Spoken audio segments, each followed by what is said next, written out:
Hi everybody, very warm welcome to the channel. This is your English educator Shipra Mishra and I hope you guys are doing fine. तो यार अब अगर हम देखें तो ज़्यादा दिन हमारे पास में बचे नहीं है इंग्लिश को प्रिपेयर करने के लिए। तो आज जो है मैं आपके लिए एक वीडियो लेकर आई हूँ जिसमें मैं आपको बताने वाली हूँ कि कैसे आप 100 आउट ऑफ 100 यानी 100% मार्क्स स्कोर कर सकते हैं इंग्लिश में 5 दिनों के अंदर।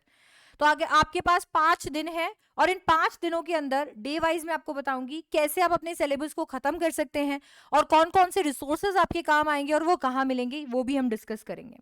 यार इंग्लिश में क्लास 12th के अंदर हमारे पास में 3 सेक्शंस हैं, रीडिंग कॉम्प्रिहेंशन, राइटिंग सेक्शन और लिटरेचर सेक्शन।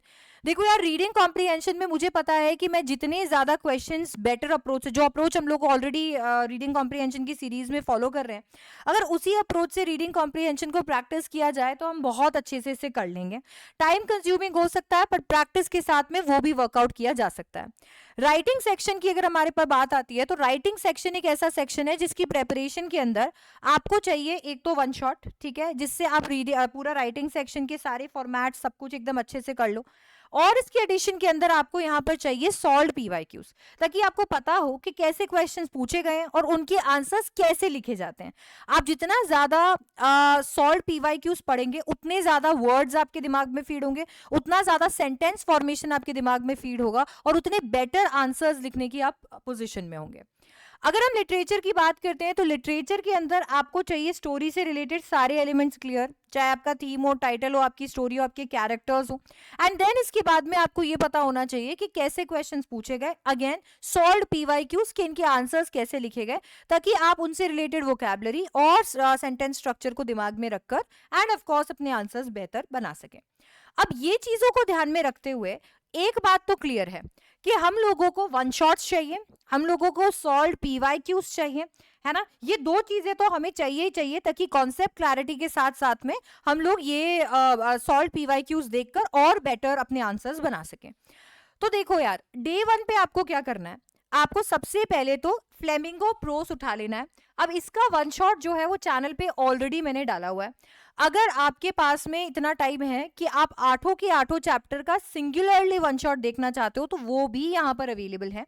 आप आराम से 1.5x 2x की स्पीड में लगाकर उसे देख सकते हो। नहीं तो आप एक ही वीडियो के अंदर जो 3.5 और कल 5 घंटे की लगभग वीडियो है वो भी आप देख सकते हो 2x पे, तो उस पर भी आपका काम हो जाएगा। अब ये तो आपको मिल जाएगा यहाँ पर चैनल पे इजीली।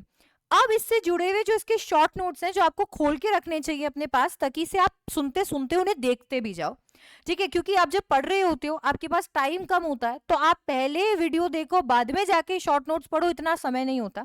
तो आपने क्या करना है, वीडियो देखा साथ ही साथ में अपने शॉर्ट नोट्स खोले और जैसे जैसे मैं बताती जा रही हूँ वैसे वैसे आप पढ़ते गए, जो भी चीजें आपको लग रही है इंपॉर्टेंट अंडरलाइन करते गए, मार्क करते गए, ये हो गए आपके चैप्टर्स कंप्लीट। इसके बाद में आते हैं आपके सॉल्व पीवाईक्यूज। बच्चों सॉल्व पीवाईक्यूज की जो पीडीएफ है वो मैंने अपनी अड्डा की कम्युनिटी पे भी डाल दी है। आज जो है मैं एक लिंक आपके अड्डा के टेलीग्राम चैनल पे भी पोस्ट करा दूंगी, है ना। और मैंने मेरे टेलीग्राम चैनल पे भी वो डाला हुआ है। तो आपको सारे के सारे पीवाईक्यू, सारे के सारे शॉर्ट नोट्स, सब कुछ बस एक ही लिंक में मिल जाएंगे। मैंने ड्राइव पे अपलोड कर दिया। मैंने सोचा बच्चे इधर उधर भागते रहते हैं, पूछते रहते हैं मैम रीडिंग कॉम्प्रिहेंशन कहाँ है, ये कहाँ है, वो कहाँ है। एक ही लिंक है वो, एक ही लिंक पे आपको सब मिल जाएगा। मैं अभी पोस्ट करा दूंगी। तो वहां पे आपको सॉल्व पीवाईक्यूज मिल जाएंगे। ऐसे पीवाईक्यूज जो 10 सालों के क्वेश्चंस हैं उनका आंसर आपको आराम से नीचे मिल जाएगा। सिर्फ उन्हें रीड कर लो, आपको पता रहेगा यार कैसे क्वेश्चन आते हैं और उन्हें कैसे लिखते हैं। अपनी श्रद्धा अनुसार आप रीडिंग कॉम्प्रिहेंशन का प्रैक्टिस लगा सकते हो। भाई मैं तो कहूंगी अगर आपके पास समय है 3 4 5 क्वेश्चन आप कर सकते हो। कुछ क्वेश्चंस के सैंपल्स मैंने, कुछ होमवर्क्स मैंने वहां पर भी डाले हुए हैं, तो वो भी आप चेक कर लेना। अब जब डे 2 आ जाता है तो हम करेंगे फ्लेमिंगो पोएट्री। फ्लेमिंगो पोएट्री का वन शॉट भी आपको चैनल पे मिल जाएगा, ठीक है। तो फ्लेमिंगो इनका इंडिविजुअल भी मिल जाएगा, एक वीडियो के अंदर भी मिल जाएगा। सिमिलरली आपके पीवाईक्यूज आपको वहां पर मिल जाएंगे। अब आपको साथ ही साथ डे 2 पे कर लेने हैं शॉर्ट कंपोजिशन के क्वेश्चन, यानी नोटिस और इनविटेशन। नोटिस और इनविटेशन अगर नहीं समझ में आ रहा है बिल्कुल भी, मेरी टॉपर सीरीज के राइटिंग सेक्शन को उठाकर देख लेना। नोटिस और इनविटेशन ऐसे क्लियर हो जाएगा, ठीक है। तो यहाँ पे आपने वो एकदम कंप्लीट कर लेना है। लेटर राइटिंग में से आप क्या सेलेक्ट कर रहे हो, जॉब एप्लीकेशन या फिर लेटर टू द एडिटर, उस पर डिपेंड करता है कि आप कौन सी प्रैक्टिस यहाँ करोगे। देखना दोनों वीडियोस को, प्रैक्टिस किसी एक की अच्छे से कर लेना। मैं सजेस्ट करूंगी जॉब एप्लीकेशन, क्योंकि उसमें पेटेंट बॉडी होती है। इसके साथ में आपके पास टाइम मिलता है तो एक ही रीडिंग कॉम्प्रिहेंशन लगाओ, पर लगाओ। डे 3 पे विस्तास कर लो, वन शॉट आपको यहीं पे इसी चैनल पे मिल जाएगा, प्रीवियस ईयर क्वेश्चंस लिंक में मिल जाएंगे। अब आपको आर्टिकल और रिपोर्ट भी कर लेना है। आर्टिकल और रिपोर्ट समझ नहीं आता है, मेरे टॉपर सीरीज में से आर्टिकल और रिपोर्ट की वीडियो देखो, सब क्लियर हो जाएगा। ठीक है, डिसाइड कर लो आर्टिकल करना चाहते हो एग्जाम में जाके या रिपोर्ट करना चाहते हो। अब जो भी आप डिसाइड करते हो उसके बेसिस पे यहाँ पे आपको उसकी प्रैक्टिस लगानी है, और रीडिंग कॉम्प्रिहेंशन चाहे एक ही लगाओ, बिल्कुल नहीं भूलना है। अब यहां पर जब हमने ये कर लिया तो हम डे 4 पे एक लगाएंगे फुल रिवीजन। फुल रिवीजन आप कैसे भी कर सकते हो, या तो फुल रिवीजन जैसे मैं आपको फुल रिवीजन कराऊंगी तो उसके अंदर बैठकर आपने पूरा इंग्लिश पढ़ लिया, या फिर ऑलरेडी प्री रिकॉर्डेड मेरे पास फुल रिवीजन का आपको मिल जाएगा तो वहां पर देख लिया, या फिर आपके जो शॉर्ट नोट्स है, आपने जो नोट्स बनाए हैं, जो प्रीवियस ईयर क्वेश्चन है वो लेकर बैठ गए और आज बैठकर सारा का सारा रिवीजन कर लिया, और 3 घंटे का एक सैंपल पेपर कर लिया। टाइम बाउंड सैंपल पेपर करना है क्योंकि सैंपल पेपर्स बहुत जरूरी है। सैंपल पेपर्स आपको बताते हैं कि भैया तुमने ये जो इतने टाइम में कंज्यूम किया है ना, ये एक्चुअली तुम्हें एग्जाम में याद आएगा भी या नहीं आएगा। और यहीं पर अगर आपने ये देख लिया तो चलो अच्छी बात है, एक दिन आपके पास बचा होगा, अगर कुछ भी यहाँ पर मैसअप होता है तो एक दिन में संभाल सकते हो, नहीं तो दिक्कत हो जाएगी। तो सैंपल पेपर जरूर कर लेना। 3 घंटे मतलब 3 घंटे के अंदर ही होना चाहिए, ऐसा नहीं है घर पे हैं तो बैठकर चिप्स खाने चले गए, पानी करने चाय पानी करने चले गए, वो नहीं होना चाहिए।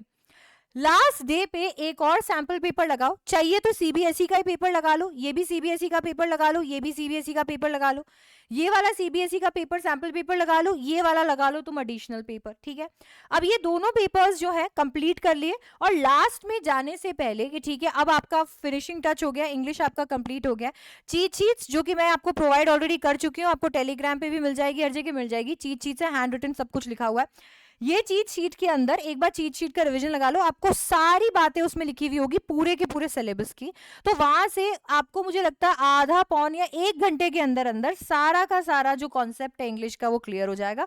ये चीट शीट आप एग्जाम्स वाले दिन यानी 22 तारीख को भी अगर मान लीजिए 8 बजे भी खोलकर बैठेंगे तो आराम से जब तक आप सेंटर पे पहुंचेंगे चीट शीट की मदद से पूरा का पूरा इंग्लिश का रिवीजन हो जाएगा।